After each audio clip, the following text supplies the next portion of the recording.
দেখো এবার এটা ঠান্ডা হয়ে গেছে, এবার আমি এটা মিক্সিতে পেস্ট করে নেব। নমস্কার বন্ধুরা, তোমরা সবাই কেমন আছো? নিশ্চয়ই ভালো আছো। সবাই সুস্থ থাকো, ভালো থেকো, আর আমার নিত্য নতুন রান্নার ভিডিও দেখো। যারা আমায় চেনো আর যারা আমায় চেনো না, আমি জলি, তোমরা দেখছো জলির রান্নাঘর। তোমরা তো পটলে অনেকে অনেক রকম রেসিপি খেয়েছো, তা পটলে এইরকমভাবে একবার পটলের ভর্তা বানিয়ে দেখো, খেতে অসাধারণ লাগবে। তা আমি দেখো পটল কেটে নিয়েছি, একটু একটু করে গাটা চেঁচে নিয়েছি, তা এইটাকে গোল গোল করে কেটে নিয়েছি। এবার আমি পটলটাকে ভেজে নেব। কড়াইতে দিয়ে দেবো সর্ষের তেল,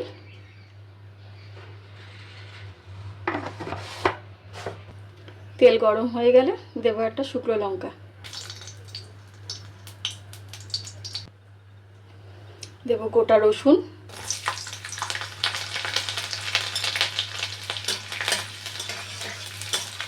রসুনটা ভাজা ভাজা হয়ে গেলে দিয়ে দেবো আমি কুচনো পেঁয়াজ,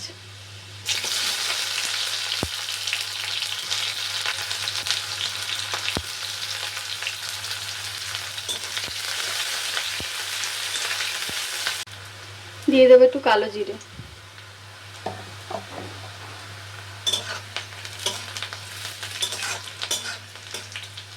পেঁয়াজটা ভাজা হয়ে গেছে, এবার পেঁয়াজটাকে তুলে নেব।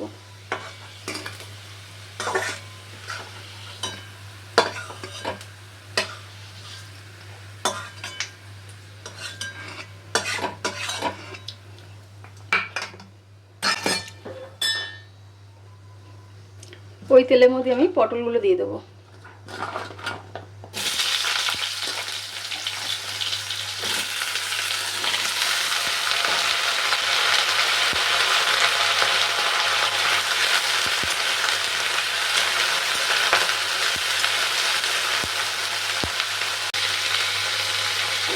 দিয়ে দেবো আমি লবণ,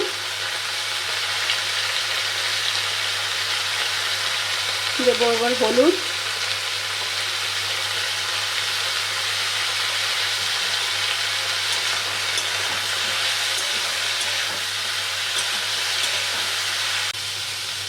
এবার দিয়ে দেবো আমি এর মধ্যে দেখো চিংড়ি মাছ,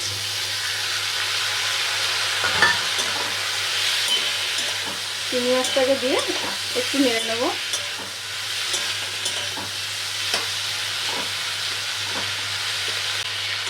পটল আর চিংড়িটা হালকা ভেজে নিয়েছি, নরম হয়ে গেছে, এবার আমি এটাকে নামিয়ে নেব, এটাকে ঠান্ডা করতে দেবো।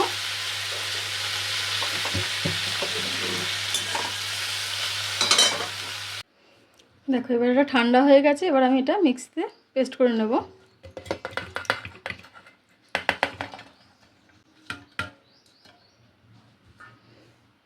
দিয়ে দেব কাঁচা লঙ্কা আর ভেজে রেখেছিলাম যে পেঁয়াজ রসুন আর লঙ্কা, সেটা।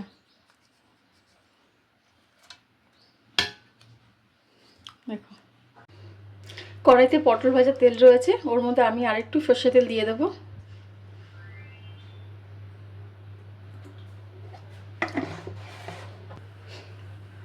এবার বেটে রেখেছি যে পটলের এটা ভাজা পটলটা, সেটা আমি দিয়ে দেবো ওর মধ্যে।